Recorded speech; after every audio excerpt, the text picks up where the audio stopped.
What if I told you that some of Britain's most respectable traditions were built on hunger, fear, and paperwork so sharp it could cut? What if the neat timelines you learned at school were really the polished lid on a much messier box, one filled with workhouse rules, plantation profits, forced removals, and laws designed to make suffering look like policy?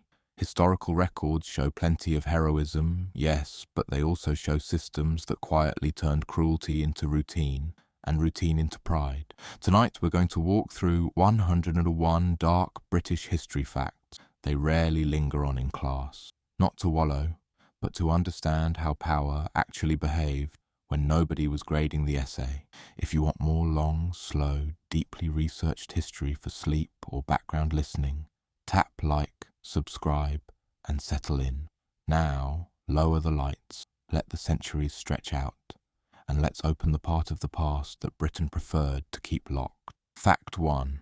Roman Britain ran on slavery, and it wasn't a side note. When people picture Roman Britain, they tend to imagine straight roads, baths, and the occasional stern statue with a missing nose, the warm cinematic version. Except the machine that kept much of Roman life running, here as elsewhere, was slavery. Slavery in Roman Britain wasn't one uniform experience. Some enslaved people worked domestic roles in villas, close to the comforts they were denied. Others were pushed into brutal labour, quarrying, mining, hauling, building, clearing land.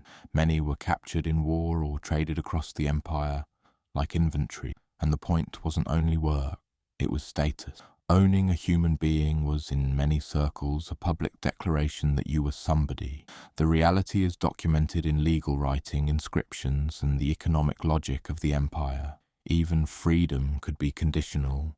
Manumission existed, but it was shaped by power, patronage, and sometimes a lifetime of debt-like obligation. And speaking of systems that turn domination into normality, wait until you hear what later British institutions did with the same basic idea, just with better handwriting. Fact 2. London's origins include mass violence, and the river remembers Londinium, Roman London, rose fast after the conquest. Trade routes, administration, money, the kind of origin story that sounds like destiny when it's told in a museum voice. Except the early city was nearly erased in an act of shocking violence during the rebellion associated with Boudicca in the 1st century. Contemporary Roman accounts describe widespread destruction. A city burned, people slaughtered, the place turned into a message. Now, we should be honest about sources here. Most surviving written descriptions come from Roman authors with Roman priorities, meaning they're not neutral and they're not kind. But archaeology supports the broad outline, evidence of a major burn layer and rapid rebuilding. The darker lesson isn't Rome was bad or rebels were bad. It's that Britain's most famous city begins, in the written record, with the logic of empire meeting the logic of revolt. Both of them, in practice, willing to make civilians pay. Meanwhile, the river kept flowing, carrying ash downstream like it was just another season. Fact 3. Early English law could price a person like livestock. It's tempting to think of early medieval England as a foggy place where nobody wrote anything down. In reality, law codes existed, and they can be chillingly specific. Some codes set out a wergild, a man price, meaning the compensation owed for killing someone, scaled by rank. A noble could be worth dramatically more than a commoner, and the amount wasn't just symbolic. It shaped whether justice happened at all, and what justice meant. The law, in effect, could treat a human life as a tariff. It gets worse when you realize how this protected hierarchy. If a poor person couldn't pay, they might face violence or enslavement. If a powerful person had the means, they could turn murder into an accountancy problem. Historical records show that these systems weren't simply barbaric either. They were orderly, painfully so, because order is what makes inequality sustainable. And speaking of inequality made official, let's talk about the way land was used to control people, then and later. Fact 4. The Norman conquest didn't just change kings, it rewired property and punishment. 1066 is often taught as a dramatic change of leadership, One king out, another in, a new set of names for people to memorize. But the conquest also reshaped how land, loyalty, and punishment functioned. In the decades after, Norman elites acquired huge swathes of property. Castles weren't merely homes, they were instruments of intimidation, stone statements that a new order had arrived and intended to stay. Administrative systems tightened. Control got physical and bureaucratic at the same time, which is the most durable combination. The Domesday Survey is sometimes presented as a marvel of early record-keeping. It was. It was also a way to measure wealth for taxation and control, an inventory of a conquered land's productive capacity. People appear as categories: tenants, workers, dependents, a kind of human landscape drawn for revenue. This isn't a claim that pre-conquest England was gentle. It's that conquest standardized power and made that power harder to escape. If you think that was the end of forced obedience, the next centuries have a grim sense of humor. Fact 5. Medieval famines weren't only bad weather, they were politics with empty stomachs. When medieval famine comes up, the story is usually weather, failed harvests, and helpless populations. But famine is rarely just nature.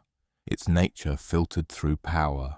During periods of scarcity, some landlords and merchants could hoard grain, manipulate prices, or prioritize markets over survival.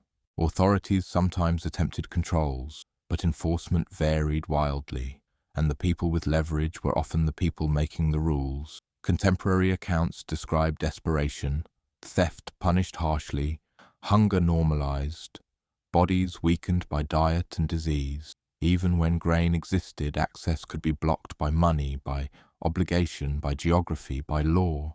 The uncomfortable truth is that famine teaches you what a society is willing to tolerate, not in speeches, on the ground. Who gets fed first? Who gets blamed? Who gets policed for being hungry? And speaking of being policed for circumstances you didn't choose, let's move forward to the institution that turned poverty into a moral crime. Fact 6. Workhouses were designed to hurt on purpose. Workhouses are often remembered as bleak Victorian buildings full of miserable children. That's accurate as far as it goes. But the darker fact is intent. The cruelty wasn't an accident. It was part of the design philosophy. Under the logic that hardened in the 19th century, relief for the poor had to be less eligible, meaning worse than the conditions of the lowest paid labourer, so that only the desperate would seek it. Families were separated. Uniforms stripped individuality. Food was basic, sometimes intentionally monotonous. Work could be repetitive and degrading. Official records indicate endless rules, silence, schedules, inspections, punishments for trivial disobedience. The point was not simply to help, it was to deter, to teach a lesson. Poverty should feel like failure. And yes, some staff tried to be humane, but the structure was built to grind people down so society wouldn't have to look at poverty as a shared responsibility.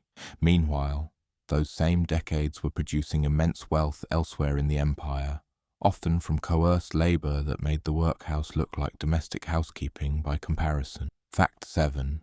Britain helped build the Atlantic slave economy and profited from it for generations. It's impossible to understand modern Britain, its ports, banks, estates, institutions, without facing this. Britain played a major role in the Atlantic slave economy, and enormous fortunes were made from it. Ships carried manufactured goods out, human beings across, and plantation products back. The triangle sounds tidy until you remember the middle leg was a floating prison. Mortality could be horrific. Survivors were sold and worked under violence designed to extract maximum profit. Parliamentary debates, commercial records, and contemporary accounts show how normal this became in elite circles. Slavery as business, as policy, as background noise to polite society. Some cities flourished as hubs of trade linked to enslavement, and the wealth didn't evaporate when the moral mood shifted. It settled into stone buildings, endowments, and family lines. When abolition arrived, it was a victory achieved through campaigning, resistance, and moral change. But the story has another dark hinge. But the authorities weren't done yet. When slavery ended in the empire, many enslavers were compensated, and the formerly enslaved were not. Fact 8. After abolition, the state paid slave owners, not the enslaved. This one lands like a cold object in your hand. When Britain abolished slavery in most of its empire in the 1830s, the government compensated slave owners for the loss of what they claimed as property. The sums were vast for the time, spread across thousands of claims. The enslaved people, those who had endured the violence, the forced labor, the torn families, received no financial compensation for generations of stolen life, and the policy didn't stop at money. It also introduced apprenticeship schemes that, in many places, effectively extended coercion under a new label, freedom, but with conditions written by the same interests that had benefited from bondage. This is documented in official records and in the way elite wealth patterns persisted. The consequences weren't abstract. Money reinforced social power at home, shaping political influence, property ownership, and the ability to tell flattering versions of the story. And speaking of flattering versions, wait until you see how empire often marketed itself as civilizing, even while it ran on extraction. Fact 9. The East India Company was a private empire. With an army, people sometimes talk about Britain in India, as if it was always a straightforward state project. But for a long stretch, one of the most powerful forces in the story was a company, commercial, shareholder-driven, and armed. The East India Company did not just trade. It governed territory, raised revenue, and maintained armies. It negotiated, coerced, and sometimes crushed resistance. It could behave like a state while answering, ultimately, to profit. This arrangement blurred accountability. When abuses happened, responsibility could be passed around like a hot coal. Local officials blame circumstances, the company blames bad actors. Politicians blame complexity, and the suffering stays put. Contemporary reports and later inquiries show repeated patterns. Extraction of wealth, interference in local economies, and policies that could magnify crises. If that sounds modern, it's because it is. A lesson in what happens when private incentive and public power merge. Meanwhile, back in Britain, the public could enjoy tea and textiles without having to imagine the systems behind them. Remember that. It gets worse when we talk about hunger under empire. Fact 10. British policy could turn food into a weapon by negligence or design. Famines in British-ruled territories have complex causes: weather, crop disease, war, local factors. But historical records show that policy choices could and did intensify disaster. In some cases, officials clung to economic doctrines that prioritized markets over direct relief. Grain could be exported from famine-struck regions. Aid could be delayed, restricted, or tied to labor requirements so harsh that the starving had to earn survival under punishing conditions. We need to be careful here.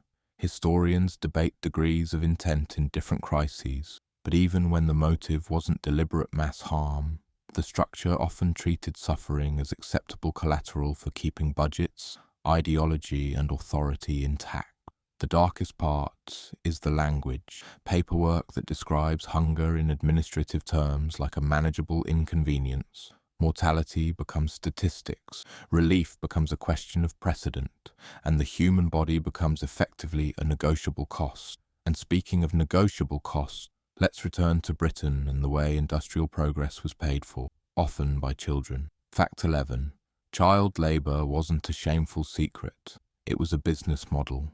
Victorian Britain's industrial growth has a triumphant sheen in textbooks. Innovation, steam, factories, global reach. But a huge portion of that system leaned on child labour, openly, profitably, and for a long time with limited restraint. Children worked in textile mills, mines, workshops, chimneys. They were small enough to fit into dangerous spaces. They were cheap enough to be replaceable.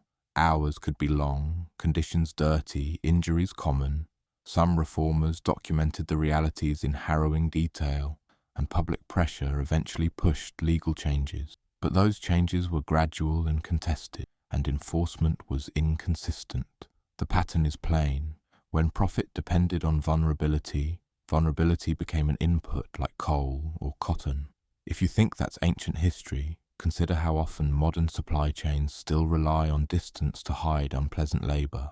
Meanwhile, 19th century Britain also invented a particular kind of crowd control lesson, one that ended with blood on a field in Manchester. Fact 12. Peterloo showed how order could mean sabres against civilians. In 1819, a large crowd gathered in Manchester to demand political reform, representation, rights, a voice proportional to the lives being lived in the new industrial world.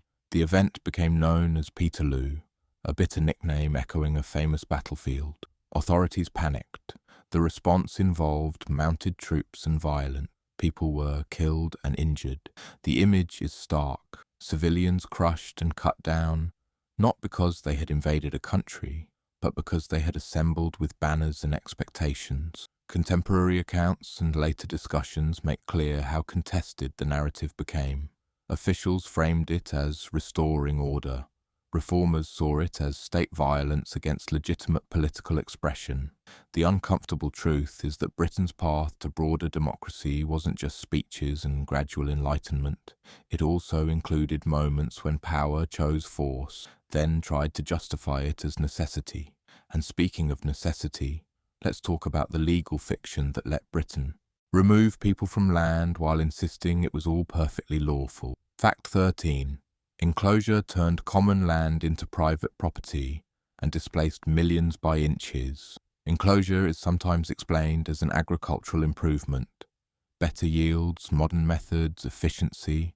That's not wrong, but it's incomplete in the way a locked door is incomplete if you only describe the paint. For centuries, many communities relied on common lands for grazing, gathering wood, and sustaining a life that wasn't rich but was possible. Enclosure reorganized this, often through legislation and legal processes that favored landowners. Fields were hedged, rights were restricted, and people who depended on shared access found themselves pushed toward wage labor or migration. The change could be gradual, but its consequences were massive.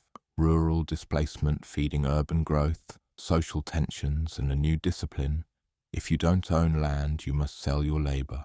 This is documented through parliamentary actions, local disputes, and the broader demographic shifts that reshaped Britain.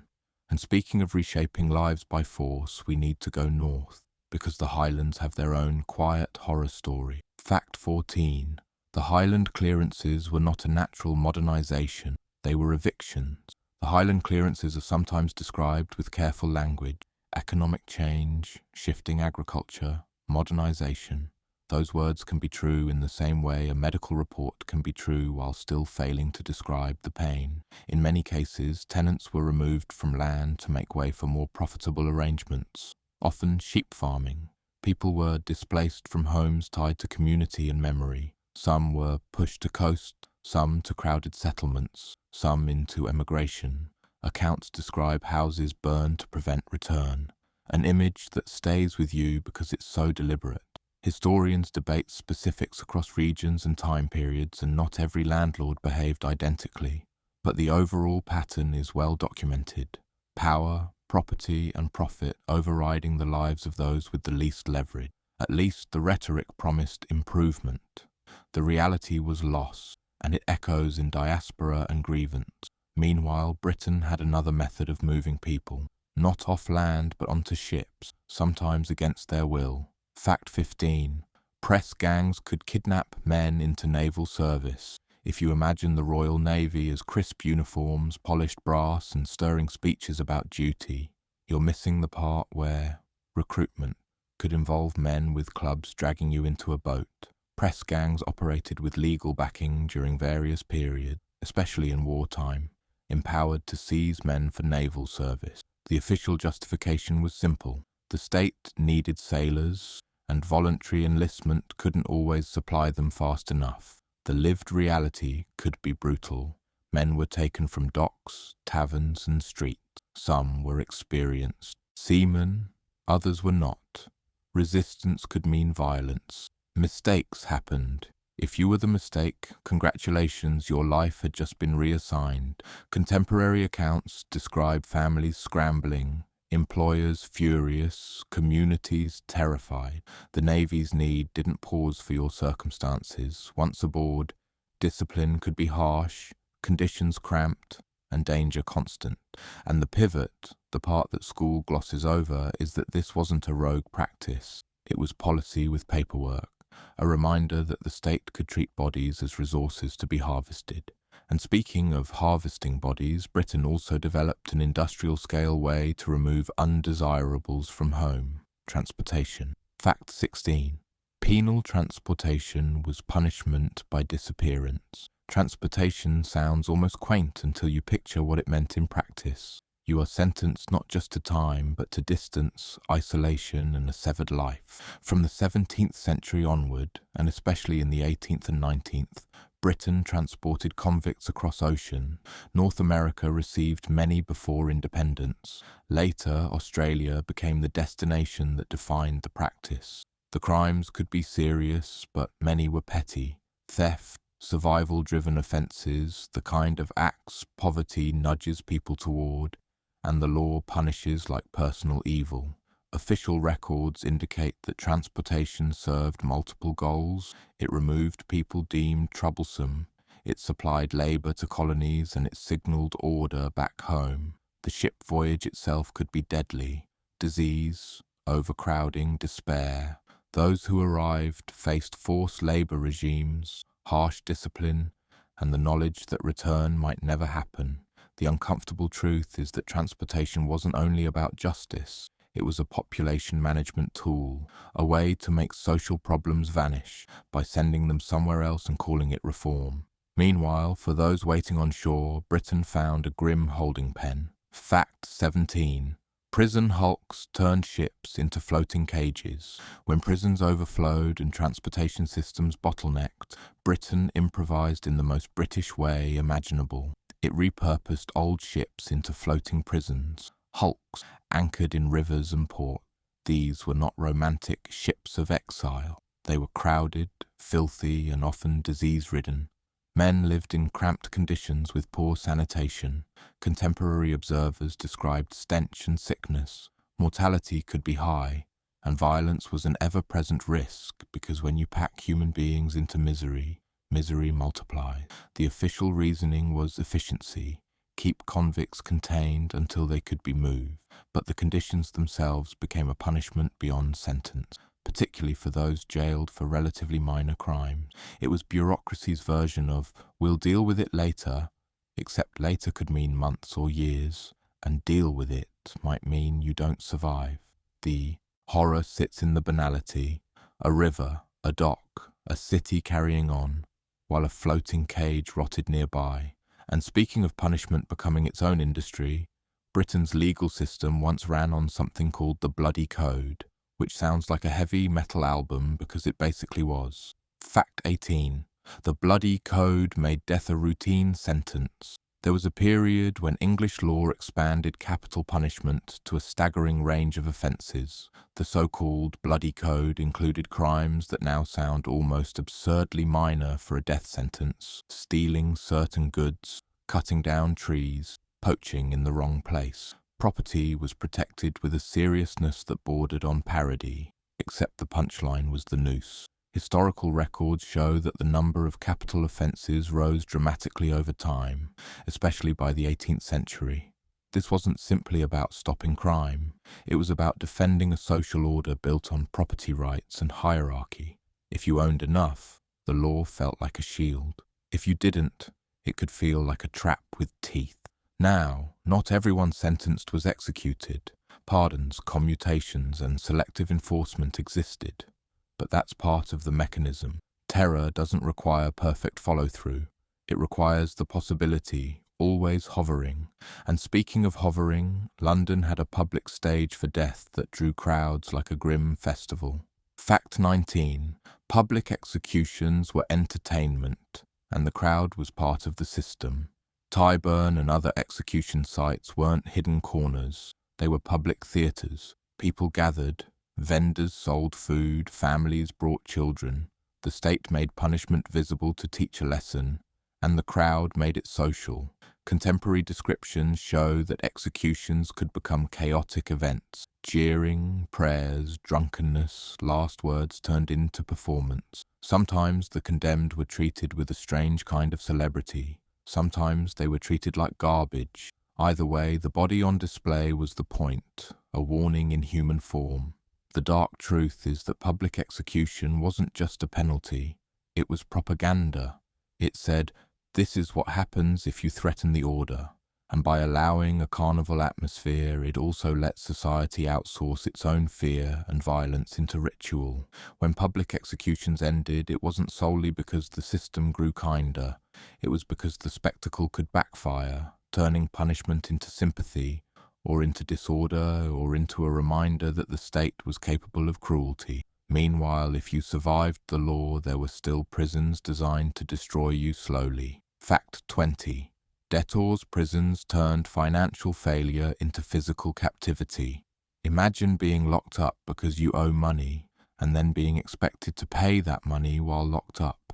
Debtors' prisons ran on that logic for centuries, and the cruelty is baked into the contradiction.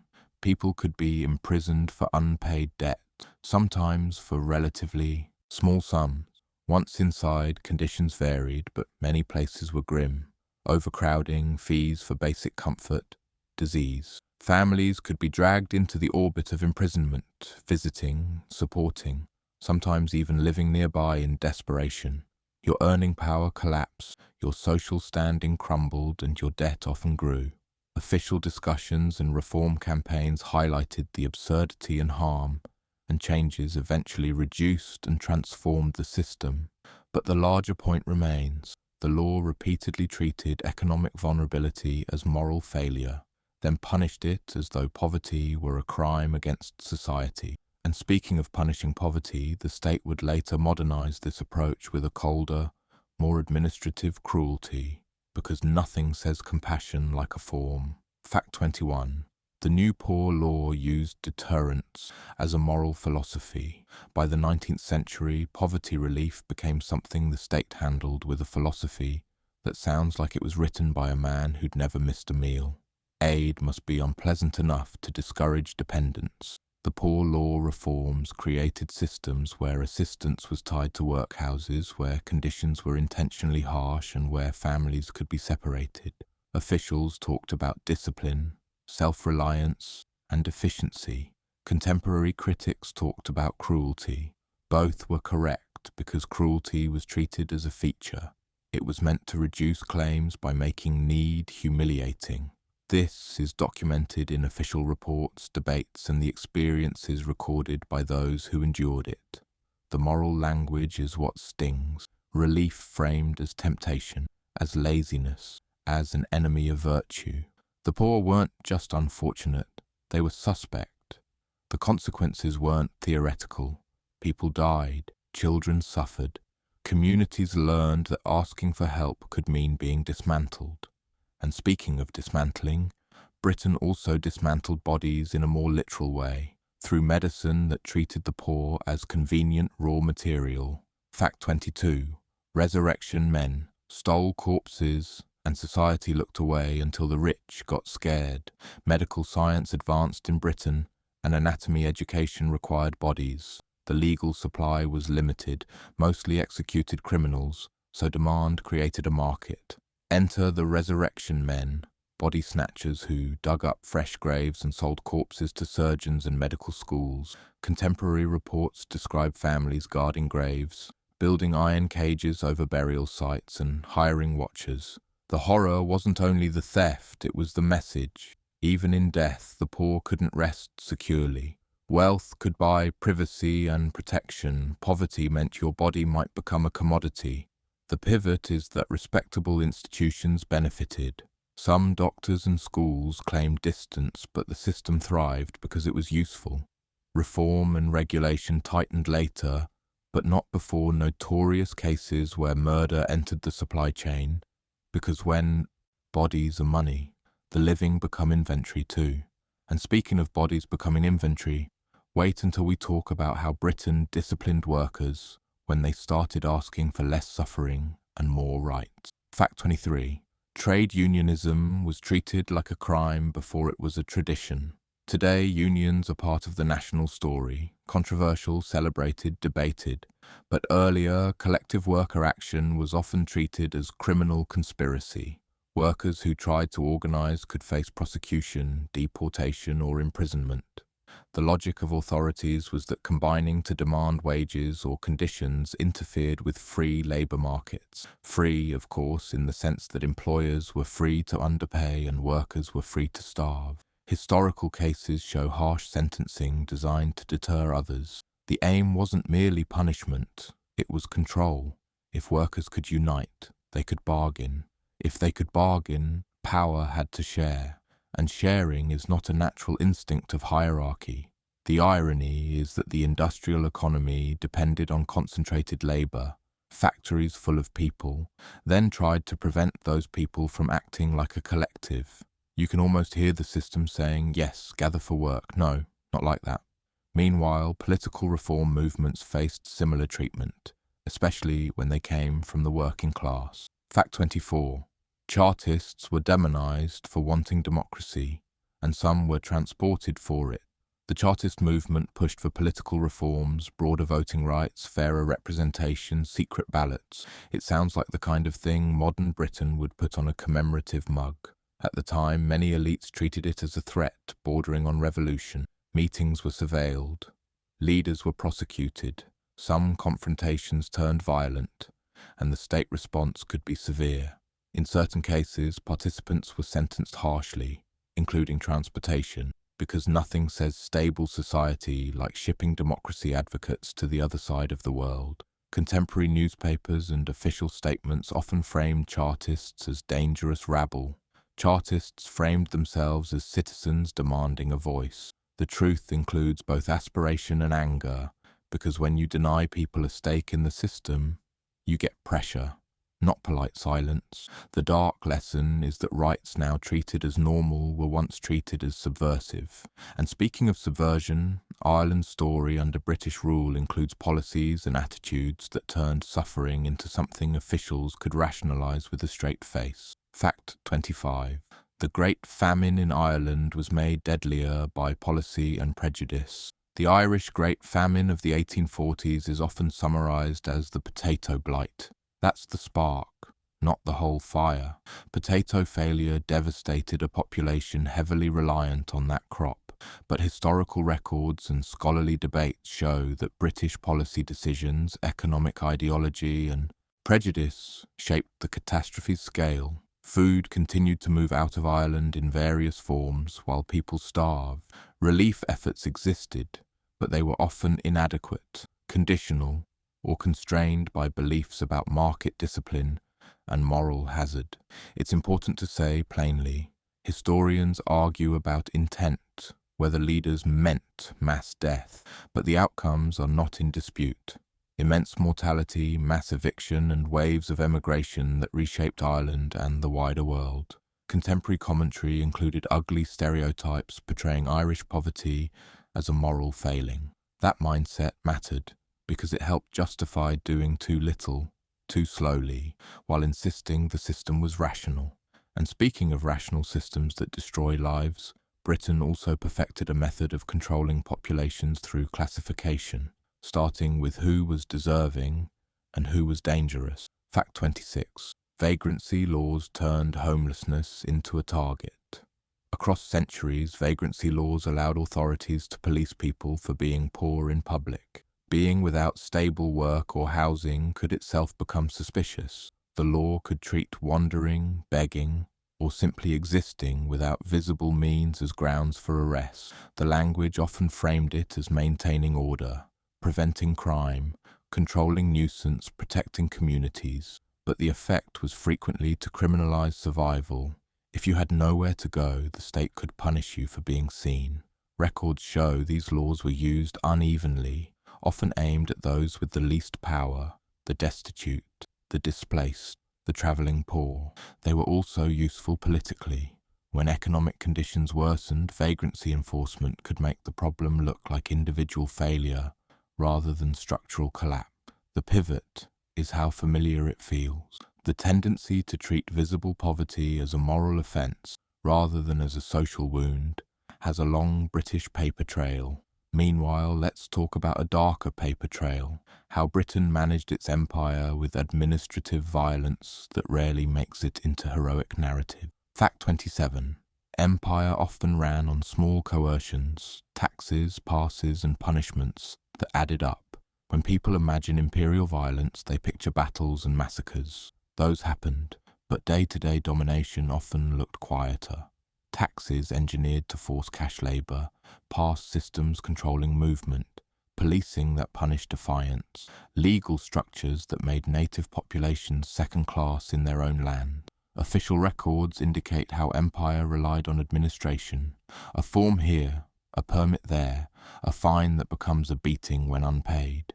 The violence could be distributed through routine interactions, so no single act looked like atrocity, but the sum produced oppression. This is the pivot. Bureaucracy can be a weapon. It can make exploitation feel procedural.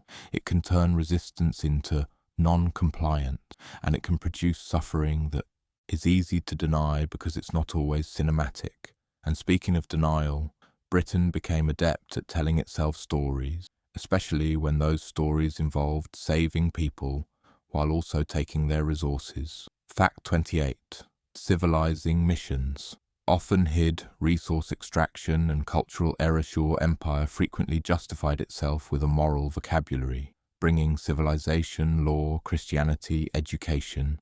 Sometimes individuals did build schools, translate texts, or offer medical care, but the broader system often paired help with extraction, land, labour, minerals, crops, and with cultural disruption that served colonial control.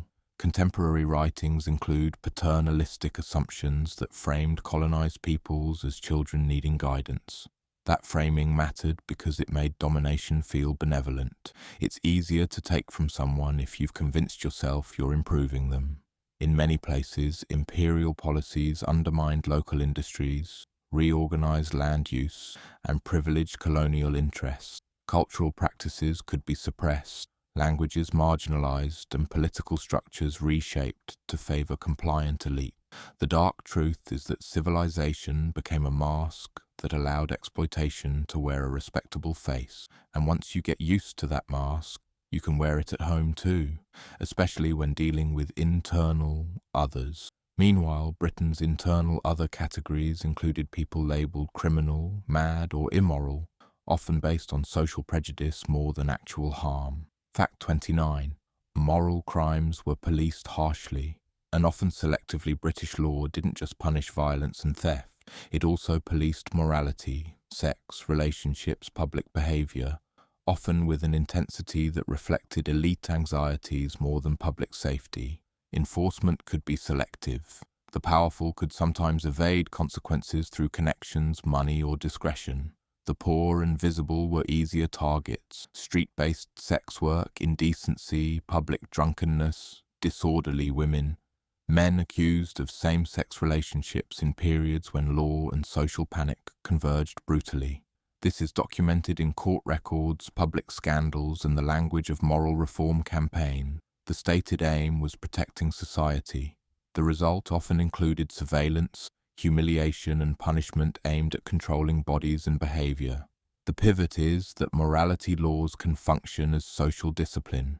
They draw boundaries: who belongs, who is respectable, who must be corrected. And speaking of correction, Britain also built institutions for madness that frequently looked less like care and more like containment. Fact 30. Asylums could be prisons with medical language. The rise of large asylums is sometimes presented as progress, moving away from neglect and superstition toward treatment. In some cases that was true, but the institutional reality could be grim. Asylums often operated with overcrowding, rigid routines, and limited understanding of mental illness. Patients could be confined for long periods, sometimes for reasons tangled with family conflict, poverty, or behavior deemed socially unacceptable, especially for women. Records and contemporary critiques describe restraint, isolation, and treatments that range from ineffective to cruel. The pivot is the power imbalance. Once labeled insane, your credibility collapsed. Your ability to argue your case diminished. You could be controlled for your own good, which is one of history's most reliable excuses for removing someone's autonomy. This isn't to deny genuine suffering or the efforts of reformers. It's to point out that institutions often reflect society's need to manage discomfort more than to heal. And speaking of managing discomfort, Britain's ruling classes also managed public anger with a surprisingly modern tactic: distraction, especially when the entertainment itself carried a darker edge. Fact 31. Public spectacle distracted from misery, and sometimes made misery a show. When life is hard and politics are tense, spectacle becomes a pressure valve. Britain got very good at pressure valves. Public entertainment, fairs, shows, sensational trials, executions, exhibitions could pull attention away from hunger, labour, unrest, and inequality. Sometimes the spectacle was harmless joy. Sometimes it was suffering packaged as curiosity. Freak shows, public punishments, monstrous displays, human beings turned into tickets, their bodies and lives reduced to gawking material. Contemporary newspapers often fed the appetite for sensation because outrage and fascination sell. Meanwhile, authorities could benefit from a distracted public, and elites could enjoy the moral comfort of thinking the poor were entertained rather than desperate. The pivot is that spectacle can be social control. If a population is watching, it's not organizing. If it's consuming drama, it's not scrutinizing policy.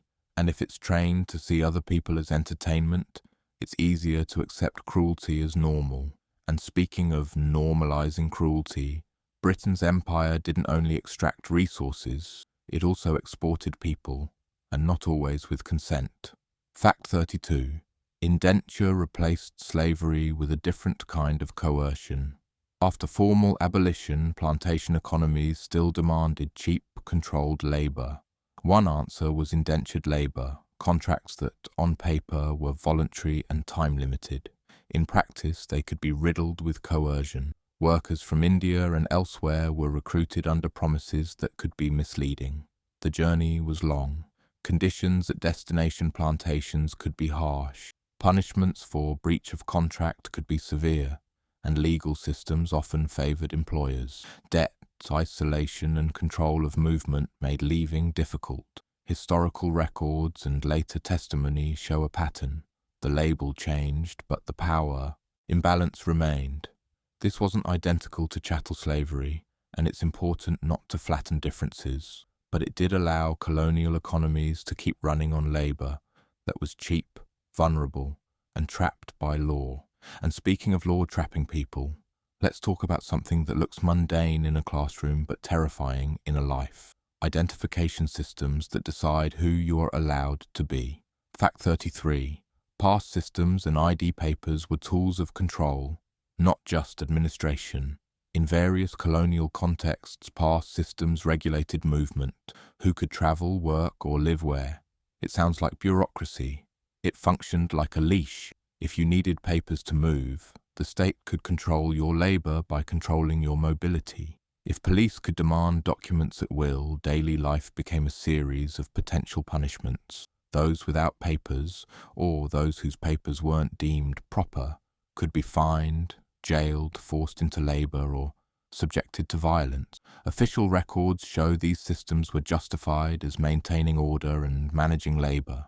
The lived reality was constant vulnerability. Your freedom was something you carried as a piece of paper, and paper can be taken. The pivot is that empires often love paperwork because paperwork looks neutral. A pass is just a pass until you're the person denied passage. And speaking of denial, one of Britain's most enduring denials is the myth that its wealth was simply the result of thrift, ingenuity, and tea. Fact 34. Industrial Britain's wealth was entangled with colonial extraction. Britain's industrial leap wasn't fueled only by domestic coal and clever inventors. It was deeply entangled with colonial resources, markets, and labour systems. Cotton, for example, linked British mills to plantation slavery and global trade networks. Sugar profits shaped banking and investment. Colonial markets absorbed manufactured goods. Colonial resources fed factories, and colonial policies often enforced trade advantages for Britain, sometimes crushing local industry to make room for British exports. This is documented in trade records, parliamentary discussions, and the financial history of major institutions. The pivot is not that Britain invented nothing or achieved nothing. It's that the success story is incomplete without the empire's scaffolding. And speaking of scaffolding, the social structure at home had its own hidden supports, like domestic servants, whose labour kept elite life smooth while remaining socially invisible. Fact 35. Domestic servitude was a massive labour system, and it could be close to captivity. For long stretches, domestic service was one of the largest forms of employment in Britain, especially for women. It was presented as respectable work. It could also be isolating, controlling, and abusive. Servants often lived in employers' homes, meaning work and life blended into one. Hours could be extreme, privacy minimal, rules could be rigid, where you could go, who you could see, how you could speak. Wages could be withheld, references could determine your entire future.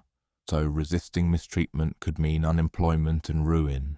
Contemporary accounts show both ordinary lives and darker realities: harassment, exploitation, dismissal without support. The system depended on hierarchy. It trained people to accept deference as normal, and it trained employers to expect obedience as their due. The pivot is how it shaped culture. When millions live in service, class stops being an abstract concept and becomes architecture. Stairs, bells, back entrances, separate worlds under one roof. And speaking of roofs, let's go back to those who had none, and how Britain responded to homelessness with institutions that looked like help and felt like punishment. Fact 36. Casual wards gave shelter with humiliation attached for the poorest. One form of minimal shelter came through casual wards connected to workhouses. The catch was that shelter often came with enforced labour, strict rules, and a deliberate atmosphere of shame. You might get a bed for a night, sometimes only after performing tedious work like stone breaking. You might be stripped, washed, deloused, and made to feel as though your poverty were contamination. Men and women separated, silence enforced, the experience designed not to offer dignity, but to discourage return.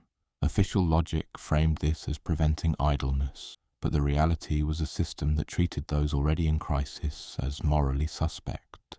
Even when it saved people from freezing or starving, it could still wound them in other ways. And speaking of wounds, Britain also carried scars from wars, yet even those wars reveal uncomfortable truths about who counted as expendable. Fact 37. Soldiers were often treated as replaceable. Discipline could be savage. The romantic image of the British soldier is bravery under flag and drum.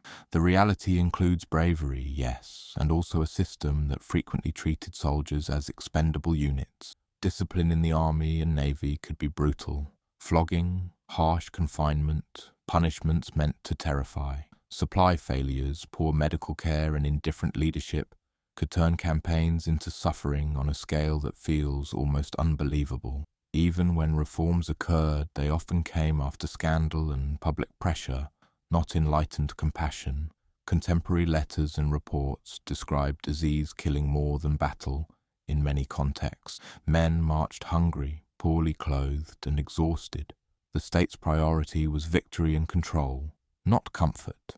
The pivot is that militaries often mirror society. If a society accepts harsh treatment of the poor at home, it will accept harsh treatment of poor soldiers abroad, especially when those soldiers are far from anyone powerful enough to complain.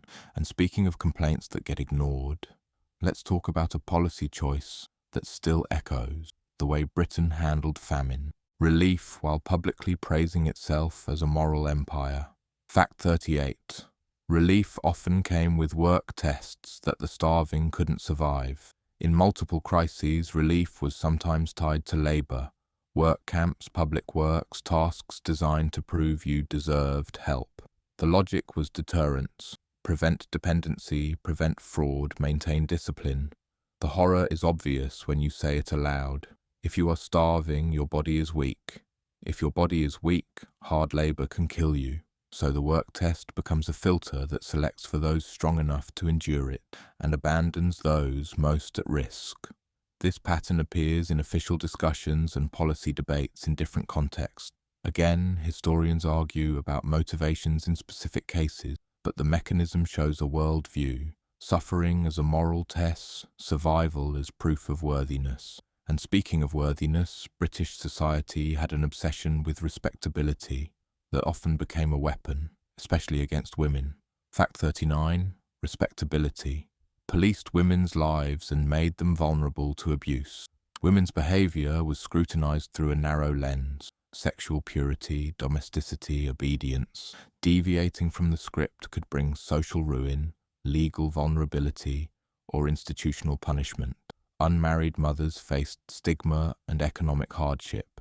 Women accused of sexual immorality could be excluded from support or employment. Domestic violence was often treated as a private matter, while women's perceived misbehavior could be treated as public scandal. The pivot is the imbalance. Men's misconduct could be excused as appetite or mistake. Women's could be treated as identity, and when morality becomes identity, the system can justify nearly anything for their own good. This is not just cultural. It shaped law, welfare, and the way institutions responded or didn't respond to harm. And speaking of institutional harm, Britain's educational and religious systems sometimes participated in control that crossed into cruelty. Fact 40. Institutions for reform of youth could be harsh, profitable, and abusive. Schools, orphanages, reformatories, many were created with stated aims of rescue and discipline. Some did offer stability. Others became environments where strict control slid easily into abuse. Children in institutions could be subject to harsh punishments, forced labor, poor diets, and emotional deprivation. Oversight could be weak. The children had little credibility and less power. And when institutions were tied to funding, there could be perverse incentives to keep numbers high and costs low. Contemporary investigations and later historical work show patterns. Mistreatment hidden behind respectability, discipline framed as moral necessity, children blamed for their own suffering. The pivot is how well cruelty hides behind the word reform. If you define a child as defective, almost any punishment can be described as correction. And speaking of correction, Britain's legal system once treated colonized resistance as criminality, then punished it with methods designed to break communities, not just individuals. Fact 41. Colonial law and order often meant collective punishment. In imperial contexts, authorities sometimes used collective punishments, fines on villages, destruction of property, mass arrests, curfews, forced labor. The logic was deterrence. Punish the group so the group polices itself. Official accounts often framed this as necessary to suppress rebellion or restore stability, but the method can be understood as a way to turn communities into hostages. If one person resists, everyone pays. This isn't always emphasized in school narratives because it complicates the tidy story of empire as administration and trade. Collective punishment is administration, yes, but it's administration with a boot. And speaking of boots on necks, there's a quieter domestic parallel. The way Britain handled public health in overcrowded industrial cities, often after letting conditions become lethal. Fact 42. Industrial cities let disease flourish and then blamed the poor for it. When Britain's cities swelled with industrial growth, housing and sanitation didn't keep pace. Overcrowded slums formed where families packed into damp rooms, water supplies were contaminated, and sewage systems were either primitive or non-existent. Cholera and other epidemics tore through these environments with a logic as simple as it was brutal.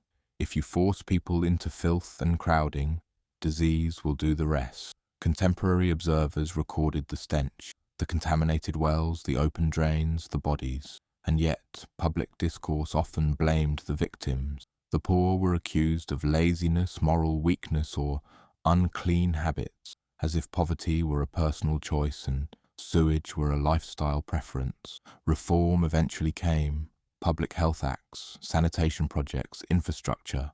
But the pivot is timing.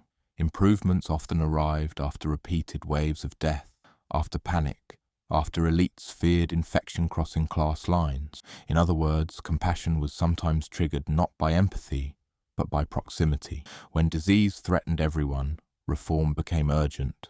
When it mainly killed the poor, it could be tolerated. And speaking of tolerance, let's talk about a British institution that tolerated suffering for centuries while presenting itself as order: the prison system. Fact 43. Prisons were profitable, and that shaped how they treated people. For long periods, prisons weren't primarily funded as public services. They could run on fees, prisoners paying for food, bedding, even release. Jailers could profit from the misery of those inside, and that profit motive warped everything. If you had money, you could sometimes buy better conditions, less overcrowding, more comfort, access to food beyond the bare minimum. If you didn't, you suffered. Debt could lead to imprisonment, and imprisonment could deepen debt through fees. It's a trap that feeds itself. Reformers documented abuses in detail, and changes gradually reduced some of the worst practices. But the darker truth is structural. When confinement is monetized, people become revenue. And when people become revenue, there's less incentive to treat them as human beings. And speaking of humans treated as less than, Britain built racial hierarchies across empire and then imported those assumptions back home, where they seeped into policy and culture. Fact 44. Racial ideology wasn't a side effect of empire. It was part of its engine. Empire needed justification. One of its most durable justifications was racial hierarchy, the idea that some peoples were naturally suited to rule and others naturally suited to be ruled. This ideology appeared in pseudoscientific writings, popular culture, and administrative attitudes. It could influence everything from education policy to legal treatment to the use of force. It framed exploitation as destiny and resistance as backwardness. The pivot is how such ideas linger. Even when overt imperial rule ended, the mental habits didn't vanish. They became cultural residues, assumptions about who is civilized, who is dangerous, who is fit to govern themselves. And once those assumptions are embedded, they can shape immigration policy, policing, and social treatment for generations. Historical records show that not everyone accepted these ideas. There were critics, anti-racist thinkers, and resistance movements. But the presence of dissent doesn't erase the fact that the system rewarded racism with power. And speaking of power, Britain's monarchy and aristocracy weren't only decorative. They were deeply entangled with the machinery of land, wealth, and colonial profit. Fact 45. Elite wealth often came from violence, just with polite manners. The stately home on the hill often looks like pure heritage: gardens, portraits, polished wood. But many fortunes behind those homes were built through systems that involved coercion, enclosure, colonial extraction, slave economies, exploitative labor, or political privilege. This is not about blaming every descendant for every ancestor. It's about refusing the fairy tale that wealth is always merit. Historical records show how property laws and imperial networks concentrated riches upward. If your family owned land, capital, or colonial connections, you had leverage. If you didn't, you had a job, a debt, or a workhouse. The pivot is how manners conceal mechanisms. Violence doesn't always look like a whip. Sometimes it looks like a rent contract, a court order, a ship manifest, or an inheritance document. And speaking of documents, Britain also mastered the art of surveillance long before CCTV, through informants, postal interception, and quiet monitoring of subversives.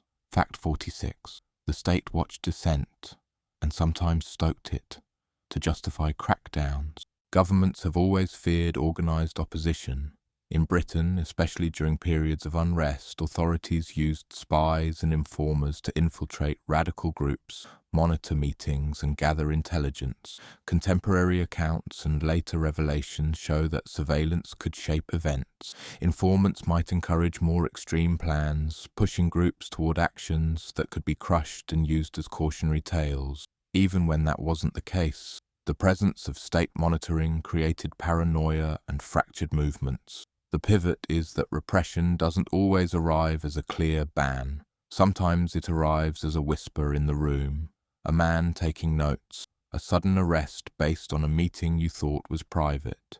And speaking of private spaces becoming unsafe, let's return to the domestic sphere, because for many people the home itself was a place where the law offered little protection. Fact 47. Marital power once meant women could be legally erased for long stretches. Married women in England lived under legal doctrines that limited their independent identity, especially regarding property and contract. The idea that marriage could merge a woman's legal existence into her husband's was not simply poetic. It had real consequences. If you could not own property in your own right or control your wages, your options narrowed. Leaving an abusive marriage became materially difficult. Legal recourse could be limited. Social stigma amplified the trap. Reforms came over time, and the story includes campaigners who fought hard to change law and public opinion.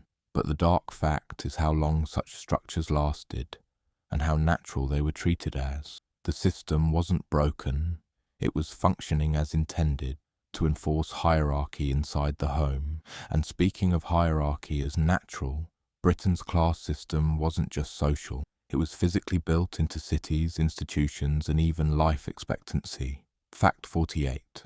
Class could determine how long you lived, and that was accepted as normal. In industrial Britain, the gap between rich and poor wasn't only comfort, it was lifespan. The wealthy had cleaner housing, better food, more space, and access to medical care. The poor faced dangerous work, polluted environments, crowded rooms, and diets built around survival, not health. Infant mortality was high in many working-class communities. Disease spread quickly in cramped neighborhoods. Injuries at work could mean ruin. Reformers documented this, and public health improvements eventually narrowed some gaps. But the pivot is the moral atmosphere. These outcomes were often treated as inevitable, as the way things are, rather than as avoidable consequences of policy and inequality. When death becomes routine for certain classes, it stops shocking the powerful, and when it stops shocking them, it becomes easier to accept almost anything. And speaking of accepting anything, the British Empire relied on a mental trick, turning violence into pacification. Fact 49. Pacification was often a euphemism for brutal suppression. Imperial records and military reports sometimes used soothing language for harsh actions. Pacification could mean raids, punitive expeditions, burning homes, destroying crops, or mass arrest. The pivot here is language itself. If you call an invasion a campaign, it sounds orderly. If you call a massacre a disturbance, it sounds like a minor inconvenience. Bureaucratic vocabulary can launder violence. Contemporary critics sometimes saw through this and wrote against it, but the official tone mattered because it shaped how events were remembered. In school, you might hear of trouble and restoration of order. On the ground, people might have experienced terror and loss. And speaking of how events are remembered, Britain's museums and collections hold objects taken under conditions that are, at best, ethically complicated, and at worst, outright theft. Fact 50. Britain's collections often include spoils of conquest. Many British institutions hold artifacts acquired during imperial expansion. Sculptures, manuscripts, religious objects, cultural treasures. Some were purchased, some were gifted under pressure, some were taken during military actions and later treated as trophies. Historical records show that looting and acquisition often followed conquest. The objects then became symbols of prestige back home, displayed as evidence of global reach. For the societies they came from, the removal could mean cultural loss and humiliation, a piece of history extracted and recontextualized behind glass. Today, debates about repatriation and restitution reflect this unresolved tension. The pivot is that heritage can be built from someone else's loss. And speaking of loss, Britain also engineered loss within its own borders through forced removal, sometimes framed as welfare, sometimes as discipline. Fact 51. Child migration sent thousands away and many experienced abuse. Over long periods, Britain sent children, often from poor backgrounds or institutions, to colonies like Canada and Australia, under schemes framed as offering opportunity. The language was rescue, a better life, fresh air, but many children were separated from families under questionable circumstances. Some were told their parents were dead when they were not. In destination countries, many faced harsh labour conditions, neglect and abuse. Oversight could be weak and children had little power to complain. This is documented through institutional records, testimony, and later investigation. The pivot is chilling. Child welfare became entangled with colonial population building and labour needs. The child becomes a unit to be moved, like a policy problem solved by shipping it away. And speaking of shipping away problems, Britain's response to social unrest often involved turning the law into a net, wide enough to catch the hungry along with the dangerous. Fact 52. Order laws often targeted the poor more than the powerful. When authorities spoke about maintaining order, the target wasn't always violence. Often it was visibility. Disorder meant crowds, noise, loitering, begging, things associated with poor people existing in public. Police powers expanded over time, and enforcement frequently focused on those easiest to control: street vendors, the homeless, the unemployed, the young. Meanwhile, the powerful could commit harm in quieter ways, through unsafe workplaces, exploitative rents, or financial manipulation, without the same immediate confrontation. This imbalance shows up in court record, in policing practices, in the very definition of nuisance. It's easier to punish a man sleeping in a doorway than to punish a factory owner whose conditions make 100 workers ill over 10 years. The pivot is that law can become a mirror of class bias. It doesn't just punish harm, it punishes inconvenience, especially when that inconvenience makes inequality visible. And speaking of inequality made visible, Victorian Britain loved moral lectures, while quietly tolerating the economic structures that produced the problems those lectures condemned. Fact 53. Moral reform movements often ignored the economics of suffering. Temperance campaigns condemned alcohol while wages stayed low and housing stayed crowded. Sexual morality campaigns condemned women's behaviour while ignoring men's power and abuse. Charity sermons praised thrift while employers paid barely enough to live. This isn't to mock every reformer. Some genuinely tried to improve lives, but the broader pattern is clear. It was easier to tell the poor to behave better than to challenge the systems that kept them desperate. Contemporary social commentary is full of this tone, pity mixed with judgment. The poor were treated as both victims and culprits, often in the same paragraph. The pivot is that moralizing can be a convenient form of politics. It makes social problems feel like personal failures, which means the powerful don't have to change anything. And speaking of the powerful not changing, let's talk about Britain's electoral system before reform, when representation could be practically fictional. Fact 54. Rotten boroughs. Let a handful of people choose parliament members before major electoral reforms. Some parliamentary seats were controlled by tiny electorates, sometimes only a few dozen voters, sometimes effectively a patron's private property. These were the infamous rotten boroughs. Meanwhile, rapidly growing industrial cities with huge populations could have little or no representation. The system didn't simply lag behind demographic change. It protected land-based power and aristocratic influence. This is documented in parliamentary history and contemporary reform argument. The pivot is absurdity. A village could send members to Parliament while a major city's political voice was muffled, and when people protested this imbalance, the state didn't always respond with dialogue. Sometimes it responded with force, arrests, and laws designed to crush gatherings. And speaking of gatherings, Britain also had a long history of fearing crowds, especially when the crowd had a point. Fact 55. Laws against assembly were used to stifle political pressure.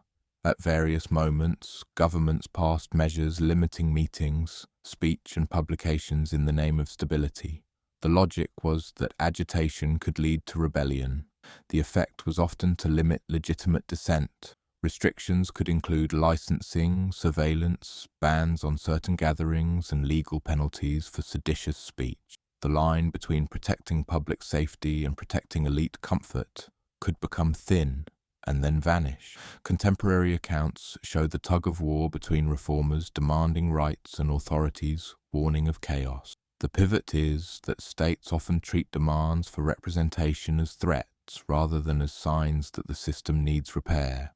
And speaking of repair, Britain's industrial system was remarkably slow to fix one of its most lethal problems: work itself. Fact 56. Workplace death and injury were normalized as the price of progress. Factories and mines were dangerous. Machinery lacked safeguards. Coal dust and collapses killed. Industrial toxins shortened lives. Employers often resisted regulations, framing them as burdens on business. Workers could be maimed or killed and then replaced. Families might receive little compensation. The state's regulation expanded slowly and unevenly, often after public scandals or persistent campaigning. Historical records and testimonies reveal the scale. Injuries that left people unable to work, children crushed in machinery, miners buried in collapses. The pivot is not that industry was inherently evil. It's that profit often came before safety, and society accepted that as the price of national wealth. And speaking of national wealth, Britain's financial systems were evolving too, and not always in ways that protected ordinary people. Fact 57. Speculation and financial crises hit the poor harder, then blamed them for panic. Financial bubbles and crashes are often taught as stories about bankers and investors, but the consequences spread outward. When credit tightened and businesses failed, workers lost jobs, prices shifted and hunger rose. Elites could sometimes weather crises through assets and influence. The working poor lived closer to the edge, so any shock could be disastrous. Yet public discourse often blamed the poor for unrest, mob panic, riotous behavior, lack of discipline. The pivot is familiar. The people least responsible for economic instability often paid the highest human cost, and when they reacted, through protests, strikes, or desperation, the reaction was treated as the problem. And, speaking of protests treated as problems, Britain's relationship with Ireland repeatedly showed how policy could become a tool of domination, especially when it came wrapped in legal formality. Fact 58. British rule in Ireland used landlord power as a form of control. Land ownership patterns in Ireland meant many tenants lived under landlords who could raise rents, demand payment even in hardship, and evict for arrears. Eviction wasn't just losing a roof. It could mean losing community, survival, and any chance of recovery. During periods of crisis, evictions contributed to mass displacement. Tenant resistance movements faced legal and sometimes violent suppression. This is documented in contemporary accounts, reform debates, and the lived history preserved in Irish memory. The pivot is how land becomes a weapon. When your home depends on someone else's profit, the threat of removal becomes constant pressure. And speaking of constant pressure, Britain also used another pressure system, policing morality in colonies and at home, often with brutal consequences for marginalized people. Fact 59. The law targeted same-sex relationships harshly, and the shame was part of the punishment. In Britain, laws criminalizing sex between men produced fear, blackmail, and ruined lives. Prosecutions could be sensationalized in the press. Social stigma could destroy careers and families. Even when enforcement was inconsistent, the mere existence of the law created vulnerability. The pivot is the way shame became a tool. The state didn't just punish actions, it helped enforce a social climate where suspicion and secrecy flourished. People could be coerced into silence, Blackmail could thrive, police operations could entrap. Historical records show how prominent cases shaped public attitudes, and how those attitudes, in turn, justified harsher policies. The cruelty wasn't only legal, it was social, and the law helped weaponize it. And speaking of weaponizing social attitudes, Britain's colonial rule sometimes used identity divisions to maintain control, with consequences that outlasted the empire itself. Fact 60. Empire sometimes governed by dividing communities, and the aftershocks lasted colonial administration often categorized populations by religion, ethnicity, caste, tribe, and used those categories to manage politics. Sometimes it was presented as understanding local society. Sometimes it was a deliberate strategy, divide and rule. The problem is that official categories can harden identities. They can elevate some groups, marginalize others, and create resentments. Once a population is administratively sorted, it becomes easier to manipulate representation, recruitment, taxation, and policing. Historians debate the degree to which colonial policies created versus intensified divisions in different contexts, but the pivot remains. Governing through classification can leave scars that persist long after the administrators leave. And, speaking of scars, the First World War carved Britain in ways that are often narrated as noble sacrifice, but there are darker truths about how that sacrifice was distributed and enforced. Fact 61. World War. Discipline included executions, and some cases were deeply controversial. The First World War is remembered for trenches, mud, and mass death. Less often highlighted is the internal discipline. Soldiers executed for offences like desertion and cowardice, sometimes under circumstances that modern observers view with discomfort. We need to be careful here. Soldiers did desert, armies do require discipline, but the war also produced psychological trauma on a scale not fully understood at the time. Shell shock existed, but compassion was not guaranteed. Some men were punished severely for breakdowns that today might be recognized as profound mental injury. Official records show courts-martial processes that could be swift, shaped by wartime pressure. Later campaigns pushed for pardons and recognition of trauma. The pivot is that war didn't only kill through enemy fire, it also killed through internal systems trying to preserve control at any cost. And speaking of internal systems protecting control, the British state expanded its reach during war in ways that would shape modern governance, often at the expense of liberty. Fact 62. War powers normalized surveillance and control of daily life. During major wars, governments imposed censorship, rationing, propaganda, and legal restrictions. Some were necessary responses to crisis, others created precedent. The state learning it could manage information, regulate behavior, and shape public opinion on a massive scale. Official measures could include monitoring mail, controlling publications, restricting gatherings, and directing industry. The public accepted many intrusions because survival was at stake, but once a state learns a power, it rarely forgets it. The pivot is that emergency powers have a habit of lingering. Tools created for war can later be repurposed for policing dissent or managing social problems. And speaking of managing social problems, Britain's interwar years and beyond involved harsh treatment of the unemployed, often framed as discipline rather than support. Fact 63. The unemployed were often treated as suspect and forced into humiliation to get help. In times of mass unemployment, you might expect society to treat joblessness as a systemic issue. Britain often treated it as personal suspicion. Means tests and eligibility rules could be invasive. People were required to prove poverty, sometimes by opening their homes to inspection, accounting for every item they owned, and explaining their lives to officials. Families could be denied support if a son was deemed capable of work, or if a relative was expected to provide assistance. The logic was that welfare must not become comfortable. The consequence was that people in crisis were forced to perform the desperation for the state. Contemporary accounts describe humiliation as a feature, not a bug. The poor were not simply helped. They were examined, questioned, judged, Assistance could be framed as a moral transaction. If you suffer enough, you may qualify. The pivot is that in a system built on deterring claims, the most vulnerable people are always at risk of being deemed not eligible for compassion. And speaking of compassion rationed by paperwork, Britain's approach to housing, especially for the working class, often came late, after the damage had already been done. Fact 64. Slum clearances sometimes destroyed communities without fixing poverty. When authorities finally acted on slums, they often did so with demolition.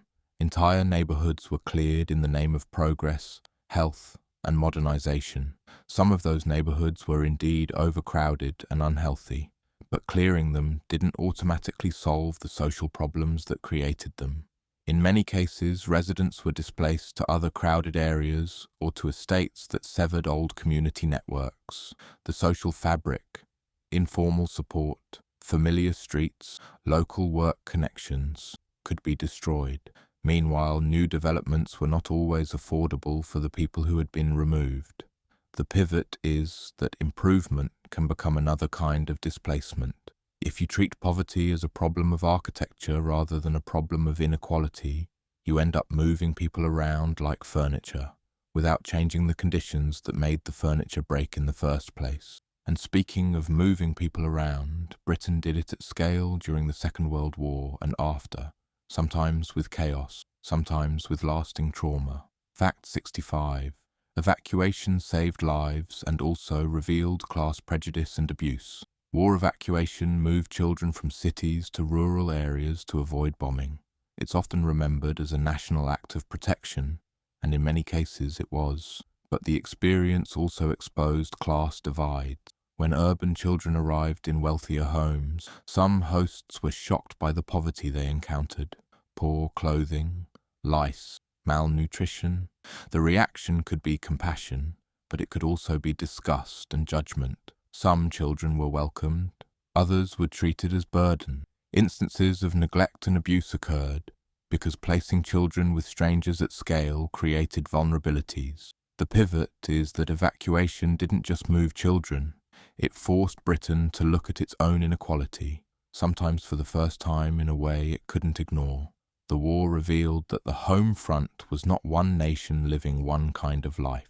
And speaking of one nation, the myth of unity often hides the stories of those who were recruited, used, and then excluded, especially from the Empire. Fact 66. Colonial troops fought for Britain and often faced racism and neglect. Men from across the Empire fought in British wars. Their service is documented, and so are the inequalities in how they were treated.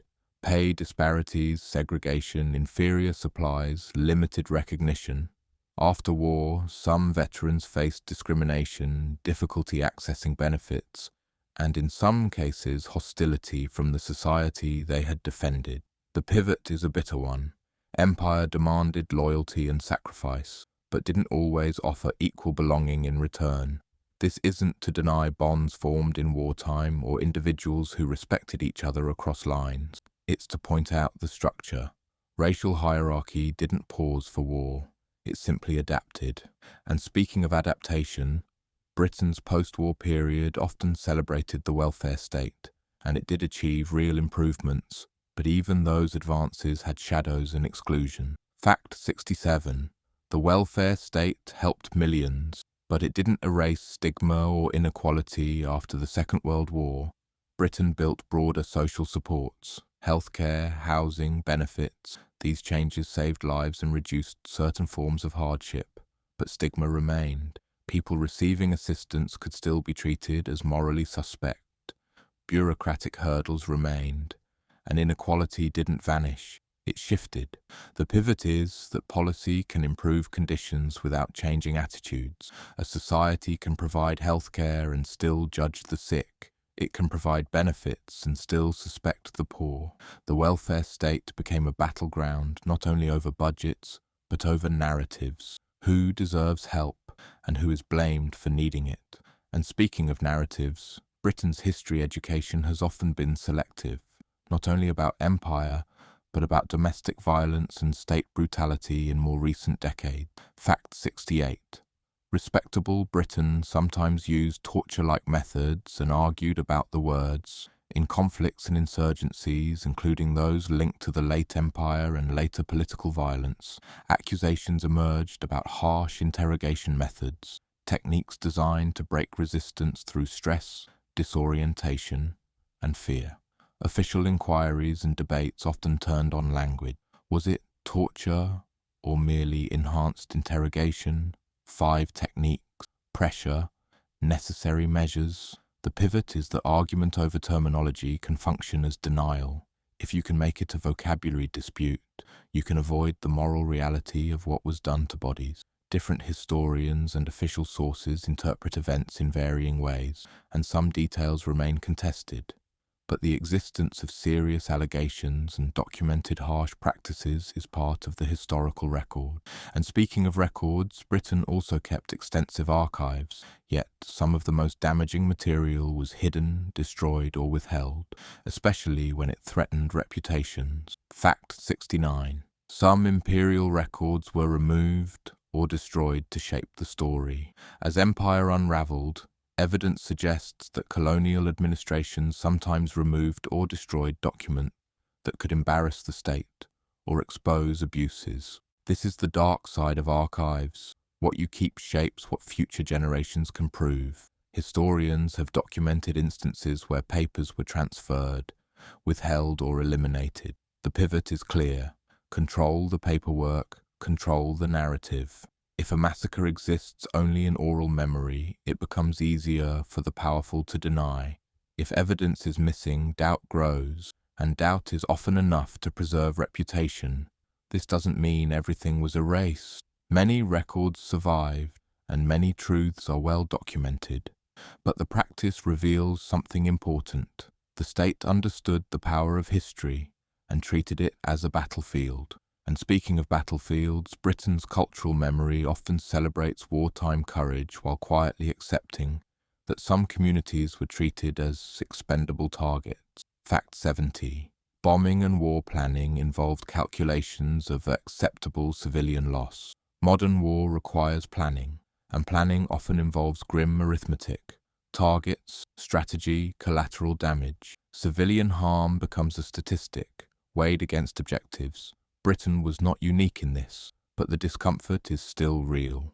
Wars fought in the name of freedom can still involve decisions that knowingly risk civilians, and then justify those risks as necessary. The pivot is that the language of necessity can become a blanket.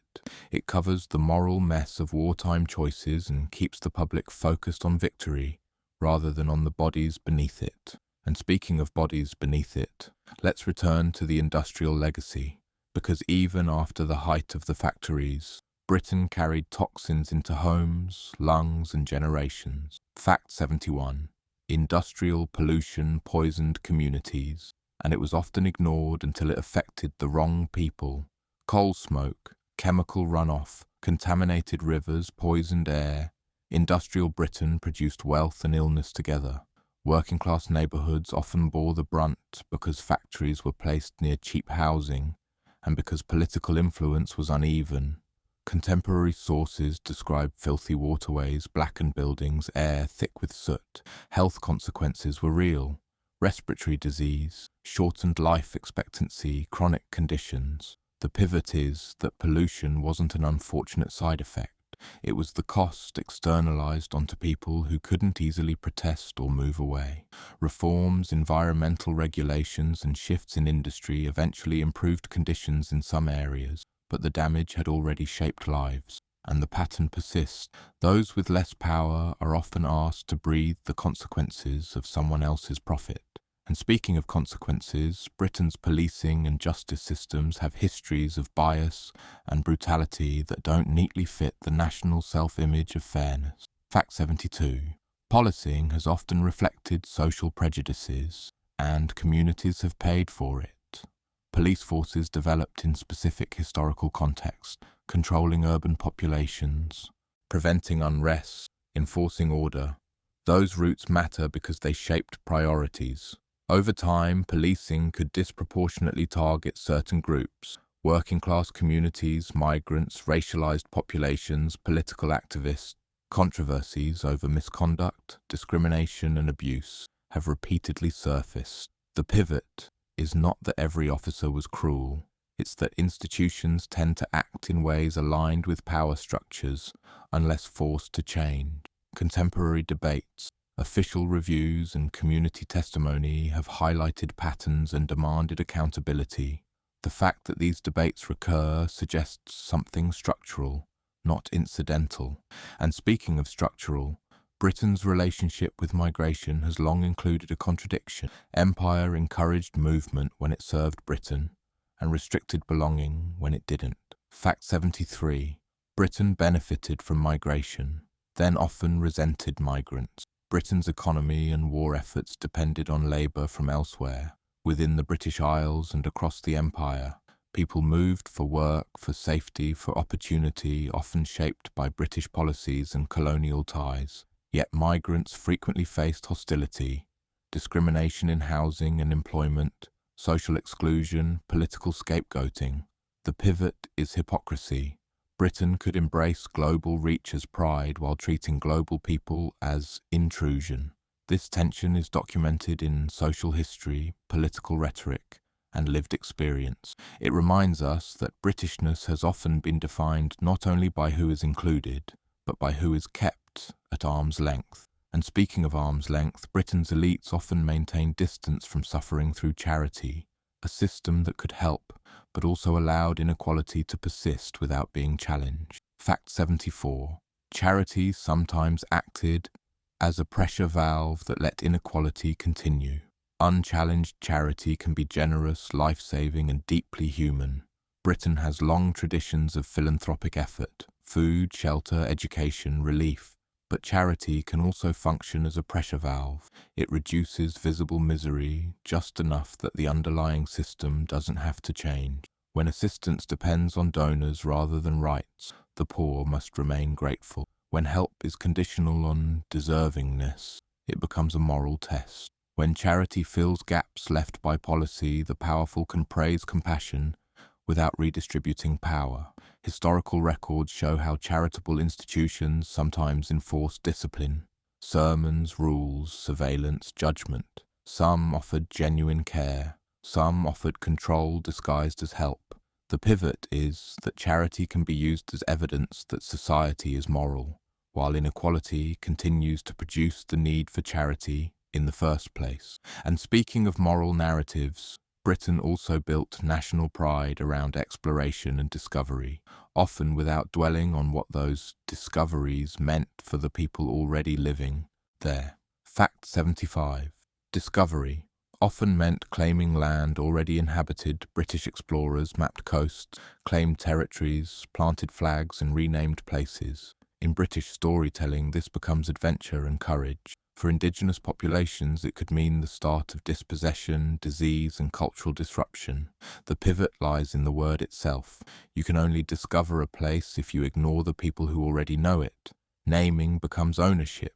Maps become authority, and soon treaties, often made under pressure or misunderstanding, become legal weapons to justify taking land. This pattern is documented across multiple imperial contexts. It reminds us how language can turn invasion into romance. And speaking of romance, Britain's monarchy and aristocracy have long relied on ritual, ceremony that can distract from the fact that power was often maintained through force and exploitation. Fact 76. Ritual and pageantry helped make hierarchy. Feel natural coronations, parades, uniforms, titles, ceremonies. Britain has always been excellent at making hierarchy look beautiful. Pageantry doesn't just entertain, it teaches. It tells the public that certain people are meant to rule, that grandeur equals legitimacy. The pivot is that ritual can soften reality. When power is wrapped in tradition, questioning it can feel like sacrilege. When inequality is presented as heritage, resisting it can be framed as disrespect rather than justice. This isn't to deny that people find meaning in tradition. It's to note how traditions can be engineered to stabilize power. The more sacred the performance, the less visible the machinery beneath it. And speaking of machinery beneath surfaces, Britain's industrial system depended on global commodities that were produced under conditions it preferred not to see. Fact 77. Tea and sugar were everyday luxuries built on coercion. Tea and sugar became symbols of British domestic life: comfort, routine, warmth. But for long periods, sugar especially was deeply tied to plantation slavery and coercive labour systems, and tea trade was linked to imperial policies and profit networks. The pivot is domestic innocence. You can stir sugar into tea without thinking of the fields, the whips, the ships, the debt, the bodies. The commodity arrives purified, white crystals, dry leaves, cleaned of its origin. Contemporary abolitionists understood this, which is why consumer boycotts sometimes became political tools. They were attempts to reconnect comfort with consequence. And speaking of reconnecting consequence, Britain's legal system once treated children as miniature adults, punishing them with terrifying severity. Fact 78. Children were executed and imprisoned under laws built for adults. In earlier periods, children could face harsh criminal penalties. Historical records show young people tried, convicted and sometimes executed, often for theft. The law's concern was deterrence and protection of property. Reform came gradually, pushed by changing attitudes, campaigning, and a growing recognition that childhood matters. But the dark fact remains: society once accepted the public killing of children as a legitimate tool of order. The pivot is how quickly the moral lens can shift across generations. What one era treats as necessary discipline, another sees as barbarity. That should make us suspicious of any modern policy defended as just how it has to be. And speaking of discipline defended as necessity, the British Empire used corporal punishment widely on soldiers, prisoners, workers, and colonized subjects, because pain is a cheap way to enforce obedience. Fact 79. Corporal punishment was a common language of power. Flogging, caning, whipping. These weren't rare exceptions. They were normalized methods of discipline in many British institutions, from ships and barracks to prisons and colonial plantations. The pivot is practicality. Pain is immediate. It doesn't require complex systems. It produces compliance quickly. It also dehumanizes because it teaches the punished that their body is not theirs. It's available for correction. Contemporary debates and reforms eventually reduced some practices, but not without resistance. Many argued that corporal punishment was necessary to maintain discipline among the lower orders. That phrase, lower orders, is doing most of the work. It reveals that punishment was often about class and hierarchy as much as about behavior. And speaking of the lower orders, Britain's social elites frequently treated the poor as a kind of moral threat, dangerous, infectious, prone to vice rather than as fellow citizens. Fact 80. The poor were often treated as a problem to manage, not people to support. Victorian and earlier social discourse often framed poverty as a danger. Slums were seen as breeding grounds of crime and disease. The poor were feared, pitied, and controlled. This mindset shaped policy, surveillance, policing, workhouses, moral reform campaigns. The pivot is that fear makes cruelty easier. If you believe the poor are inherently suspect, you can justify harsh treatment as protection of society. The irony is that poverty was often produced by the very systems elites benefited from: low wages, unsafe work, lack of housing, exploitation. But blaming the poor served a psychological function. It kept the comfortable from feeling implicated. And speaking of being implicated, Britain's political culture has often avoided accountability by turning large-scale harm into regrettable events rather than policy outcomes. Fact 81. Regret was used as a substitute for accountability. When disasters happened, famines, massacres, institutional abuses, official responses often included expressions of regret, concern, and sorrow. Sometimes that regret was genuine. Sometimes it was a strategic performance that allowed the system to remain intact. The pivot is what regret can do. It acknowledges pain without admitting responsibility. It offers sympathy without reparation. It creates a moral appearance of care while avoiding structural change. Historical records show that inquiries and commissions could function similarly. They gather evidence, produce reports, recommend reforms, then vanish into shelves while politics moves on. And speaking of shelves, there's another dark fact. History itself can be curated. What is taught, what is emphasized, what is ignored. These are choices, not accidents. Fact 82. School history often prioritized national pride over national honesty. For generations, British education often focused on monarchy, battles, industrial triumph, and parliamentary progress, stories that reinforce identity and pride. The darker stories, slave profits, famine policy, colonial violence, class brutality, were minimized, softened, or treated as side notes. This isn't a single conspiracy, it's a cultural tendency. Nations teach the stories that make them feel coherent and good. The pivot is that pride without honesty becomes myth, and myth protects power. When uncomfortable facts are omitted, citizens grow up believing injustice was rare and accidental rather than systemic. That belief shapes politics. If you think the past was mostly fair, you will interpret present inequality as individual failure. And speaking of present echoes, Britain's economic shifts in the late 20th century produced a new wave of hardship, again framed as necessity, and again paid for unevenly. Fact 83. Deindustrialization broke communities and the cost was treated as collateral. As heavy industries declined or were dismantled, entire regions lost jobs, identity, and stability. Families faced unemployment, poverty, addiction, and despair. Communities built around work found the work gone. Political debates framed this as modernization, efficiency, global competition. The pivot is human cost. Economic policy isn't just numbers, it rearranges lives. And when those lives are in places with less political influence, their suffering can be dismissed as inevitable. This isn't to claim there was an easy alternative in every case. It's to emphasize the pattern.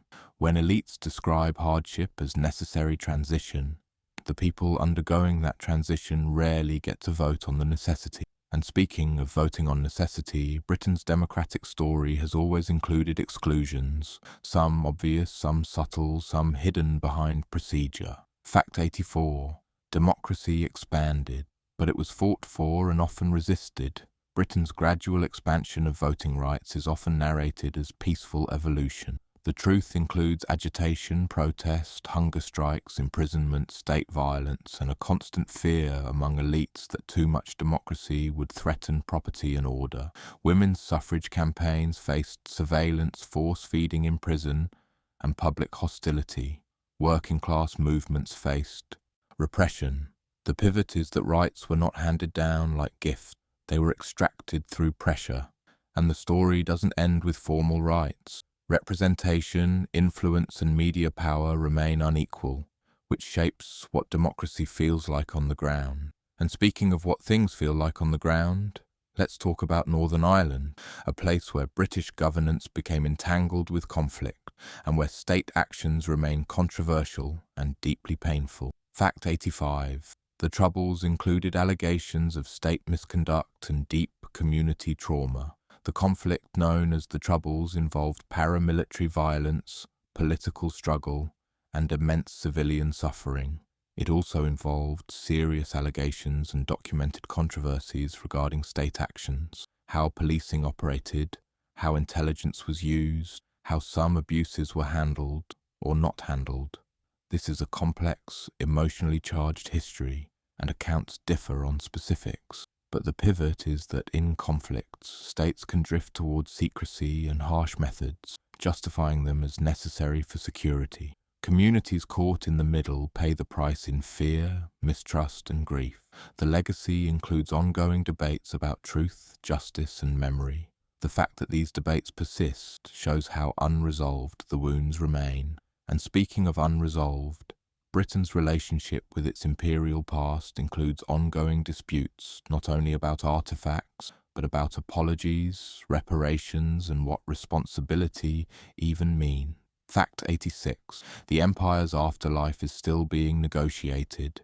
In politics, culture and memory, empire is not just a past event.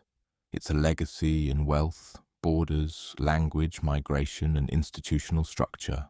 Debates about responsibility, what should be acknowledged, what should be repaired, continue. Some argue that the empire brought infrastructure and law. Others point to extraction, violence and forced restructuring. Both claims contain truths, and the pivot is that acknowledging one doesn't erase the other. But national narratives often prefer one-sided comfort. Historical records show that even at the time, there were critics of imperial brutality. The question is not whether people knew. The question is why so many were able to look away.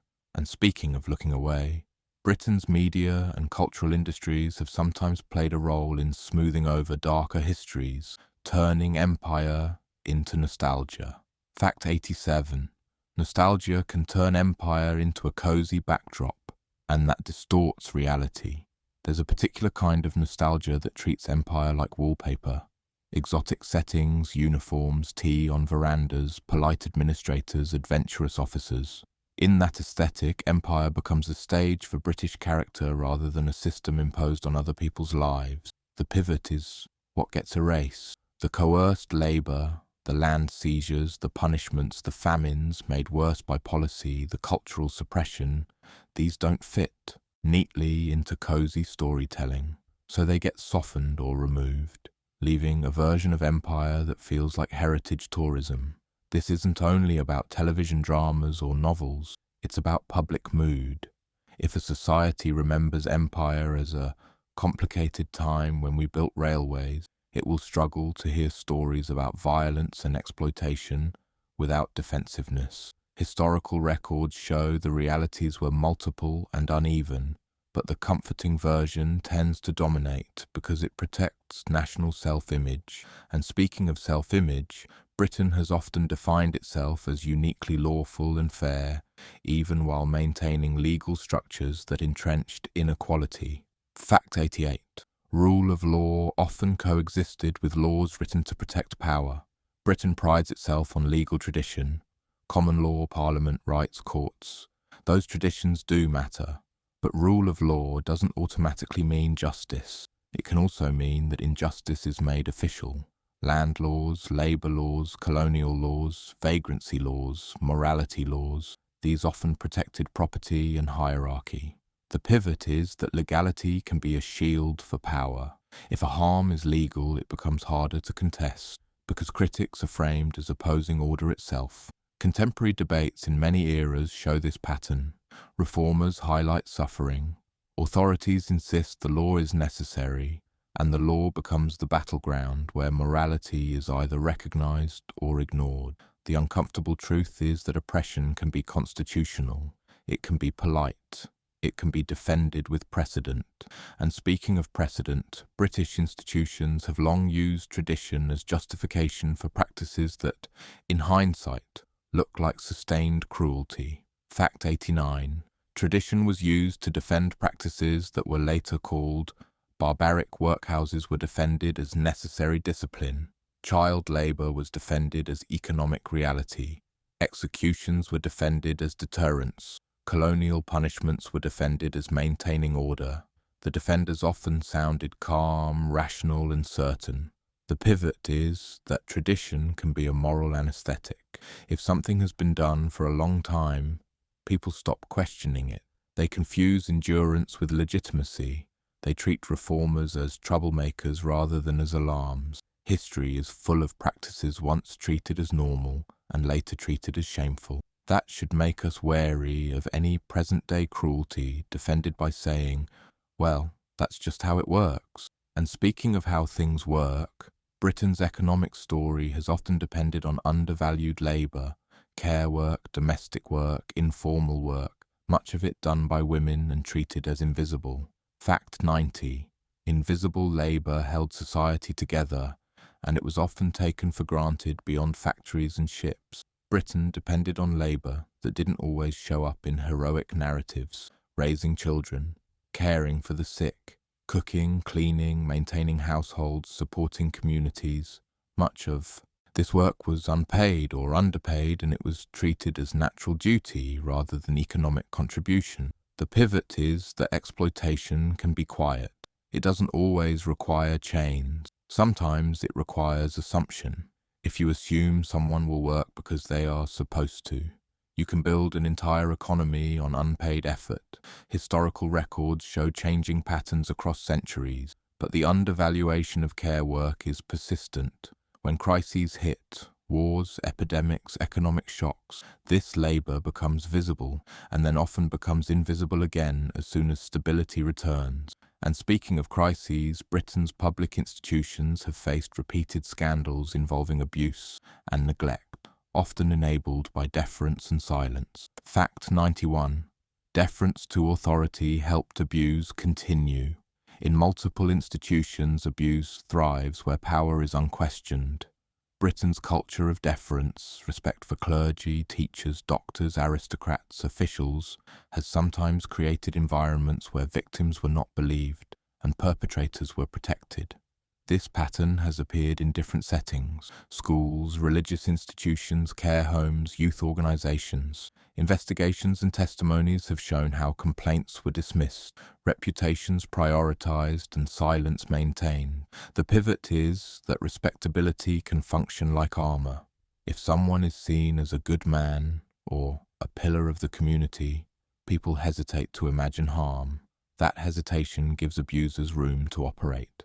And speaking of armour, the British state has often responded to scandal by promising reform, then allowing the slow grind of bureaucracy to dilute urgency. Fact 92. Reform often happened only after scandal, and even then, change could be slow. Many improvements in British life, labour protection, sanitation, prison reform, child welfare, accelerated after public outrage. The pattern is important because it shows that suffering was often tolerated until it became politically inconvenient.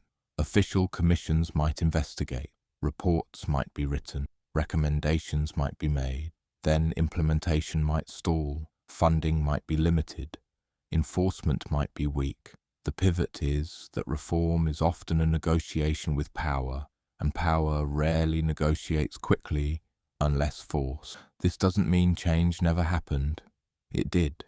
It means the engine of progress often ran on shame and pressure, not on spontaneous compassion. And speaking of pressure, Britain's press itself has a history of sensationalism that could destroy lives, especially when scandal sold more than truth. Fact 93. Tabloid culture turned private lives into commodity, with real damage. British media history includes fearless journalism and vital accountability. It also includes sensationalism, intrusive reporting, scandal campaigns, and public shaming. The pivot is incentive. If outrage sells, outrage will be produced. If humiliation attracts readers, humiliation becomes a product. The consequences can be severe: mental health crises, reputational destruction, and a public culture trained to consume other people's pain as entertainment. This doesn't only affect celebrities, it shapes politics, policing narratives, and public attitudes toward marginalized communities. Media can reinforce stereotypes, amplify fear, and set the agenda of what society considers urgent. And speaking of urgency, Britain's climate and environment history includes a long period of resource extraction with little concern for long-term damage, again framed as progress. Fact 94. Britain's landscape was transformed by extraction, and communities paid the price. Coal mining reshaped regions, quarries scarred hills, industrial runoff polluted waterways, forests were cut. The countryside often looks timeless in postcards, but it has been engineered and exploited for centuries. The pivot is that environmental harm often intersects with class. Those who benefited from extraction could live elsewhere. Those who lived near mines and factories breathed the consequences. Public health reforms and environmental protections grew slowly, but the damage in many places is part of inherited landscape and inherited illness. And speaking of inheritance, Britain also inherited and helped create borders and political structures abroad that produced conflict and displacement. Fact 95. Imperial border making left long-term instability in its wake. Empire drew lines on maps. Sometimes those lines followed local realities. Often they served imperial convenience, administrative simplicity, resource control, strategic advantage. The pivot is human complexity. Borders can split communities, force rival groups into shared states, or lock diverse populations into political systems not designed for stability. When empire ended, these structures didn't dissolve neatly. They became the framework for post-colonial struggles, sometimes violent. Historians debate the extent to which imperial borders are primary causes versus contributing factors in different conflicts. But the fact remains. The administrative decisions of empire had lasting consequences, and those consequences were often borne by people far from London. And speaking of London, Britain's capital has long been a magnet for wealth, some of it gathered through systems that concentrated resources from everywhere else. Fact 96. London's power grew by pulling resources from the rest. At home and abroad, as Britain's political and financial centre, London accumulated influence. Wealth flowed into it, from industrial regions, from colonies, from trade networks. This pattern created regional imbalances that persist. The pivot is that centralisation can look like national success. A wealthy capital can be presented as evidence of prosperity, but it can also mask extraction from other regions, leaving them underinvested and politically sidelined. This isn't only an economic story, it shapes culture, identity, and resentment. When decisions are made in the capital, people elsewhere can feel ruled rather than represented. And speaking of representation, Britain's class system has been remarkably adaptive, changing its symbols while maintaining its hierarchy. Fact 97. Class hierarchy shifted forms but remained powerful. Aristocratic titles became less politically central, but wealth and education continued to create gates. Accent, school ties, networks, these became modern markers of class. The pivot is subtlety. A gate doesn't need to say no poor people. It just needs a fee, an interview, a dress code, an expectation of unpaid internships. Historically, class was enforced through obvious means: land ownership, voting restrictions, legal privilege. Modern forms can be quieter. That doesn't make them less real. It makes them easier to deny. And denial is a recurring theme in British history. Denial of harm, denial of responsibility, denial that systems produce outcomes. And speaking of outcomes, one of the darkest facts is that Britain's story includes repeated cycles of hardship inflicted on the vulnerable, followed by retrospective pride in surviving, without always acknowledging who paid the price. Fact 98. National resilience stories often overlook who was sacrificed. Britain loves stories of endurance, wartime spirit, stoicism, keep calm. These stories can be inspiring. They can also be used to normalize suffering. The pivot is political. If hardship is framed as character building, it becomes easier to justify policies that produce hardship. If the poor are praised for resilience, their poverty becomes less urgent to solve. History shows this pattern repeatedly. Suffering is reframed as noble endurance, and then the system continues unchanged. The people who suffer are told to be proud of their suffering, which is one of the darkest compliments a society can offer.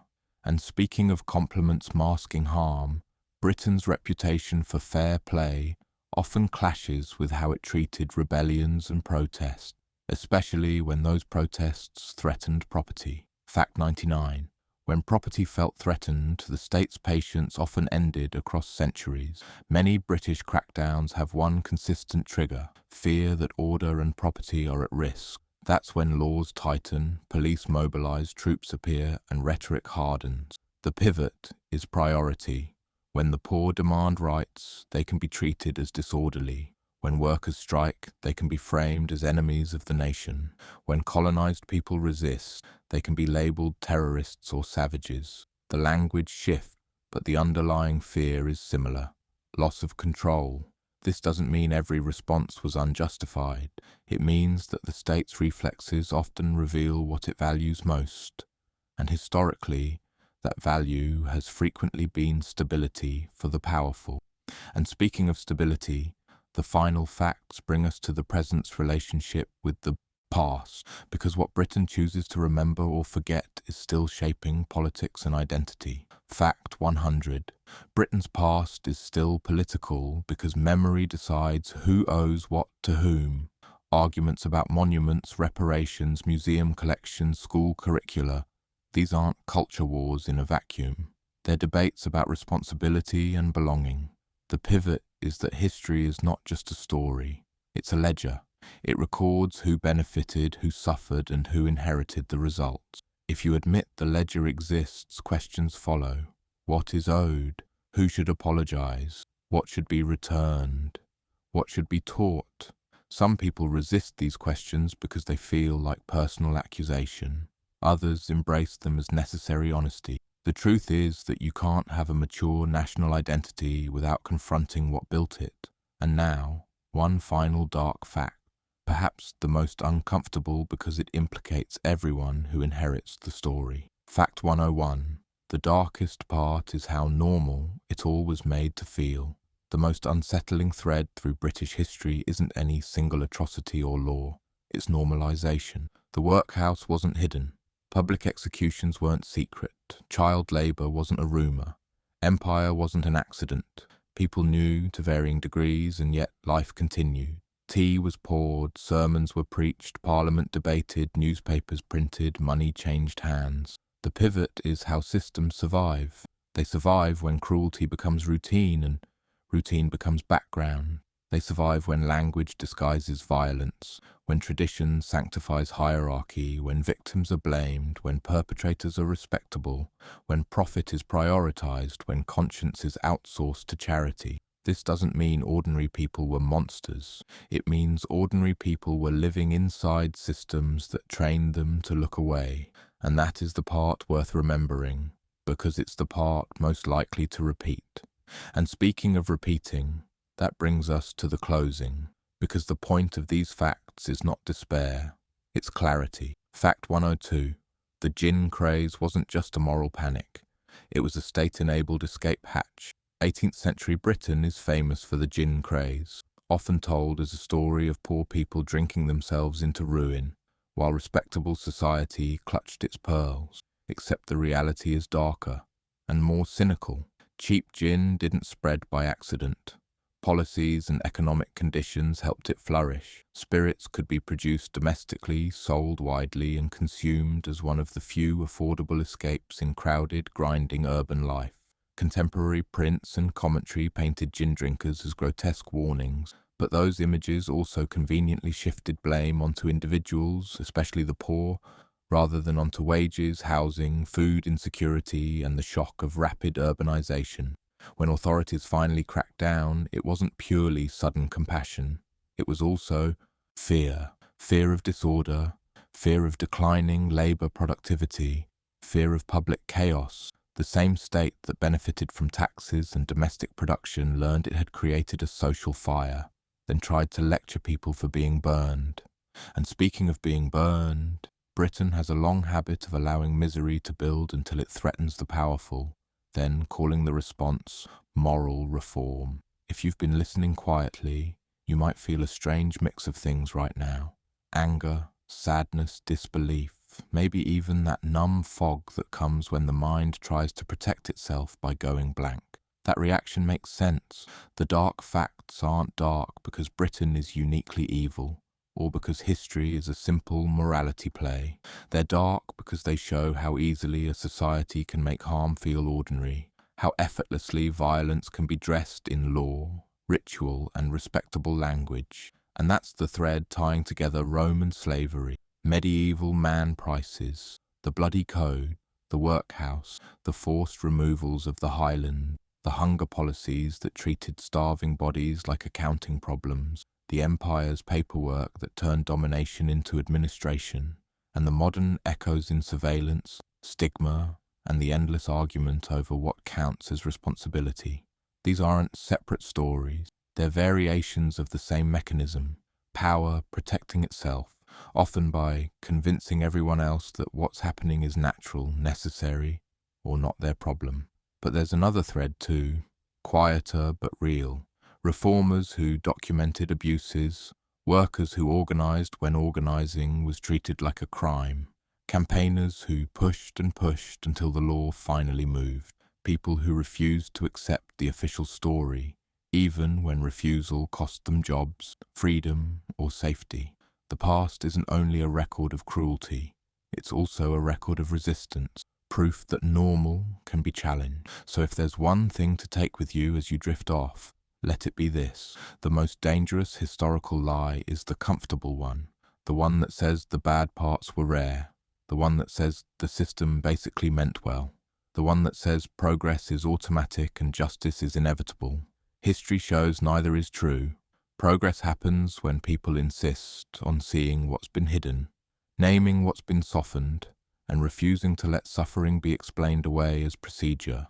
And in a strange way, that's the point of telling these stories in the dark, in a calm voice, when the day is done, not to punish you with gloom, but to give you a clearer map of how the world really works, and how it can be made to work differently. Sleep well, and remember, if it ever feels like cruelty is just the way it is, history suggests that's exactly the moment it's most worth questioning.